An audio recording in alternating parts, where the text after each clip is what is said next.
Ka ardhur një pyetje që faktikisht elhamdulillah që doli koha për t'u trajtuar si pyetje. Thot, ka një vit, kjo është nga ana ime, kështu tekstualisht thot, që një vit, do të thonë ka një vit.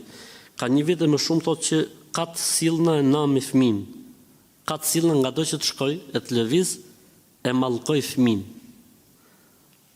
S'jam ka muj as me nal veten. Do të thonë nuk mund ta ndaloj veten për kësaj gjëje. Veç diçka me më tha, unë kam me nem. Edhe si kur diçka të flasi ai, unë atë e mallkoj. Përkthim shqip. Unë e kam kthyer përgjigjen, po lexojmë si këtu si përgjigje kam thënë tekstualisht, hiq dorë se do të bëhesh pishman. Nuk lejohet me e nëm askënd, e jo më fëmin, sepse mund të jetë një moment që pranohen duat dhe lutjet, edhe bëhesh pishman sa të jetë jeta. Argumenti i dërguari i Allahut sallallahu alaihi wasallam ka thënë: la tad'u ala anfusikum wala ala ahlikum. Mos u lutni kundër veteve apo fëmijëve, familjes tuaj apo pasurisë tuaj, se mund të jetë një moment që pranohet çdo lutje. Ka ca momente që hapen dyert e qiellit dhe çdo lutje pranohet. Mund të jetë ai moment. Dhe ti bëhesh pishmon, po s'bën dobi më pishmon. Diu në rast për shembull që i ka thonë mos e prush kokën në shtëpi. Edhe se ka pru më kokën në shtëpi. Mirë po i ka ngel pik, peng gjithë jetën.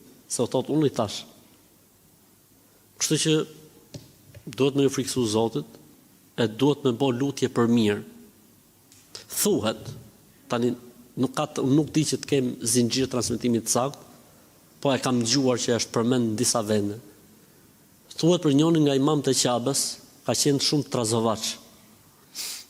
Dhe sa herë që thynte në gjë apo bonte në gjë, nona i thoshte, u bofsh imam i Qabës orbir. Sa herë që ai bojtë rëmuj, a të boft Allahu imam të Qabës, a u bofsh imam i Qabës.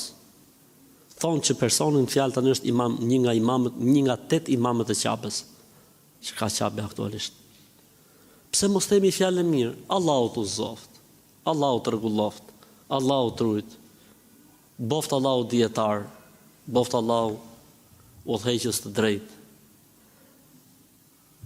Pse me shku në nëmje, si thot pyetja për mallkim, nuk është në traditën tonë, as nuk është normale që të mallkojmë askënd, e jo më fëmin që është i pafajshëm dhe i pastër dhe pret bekime dhe urata, e jo mallkime dhe lëndata.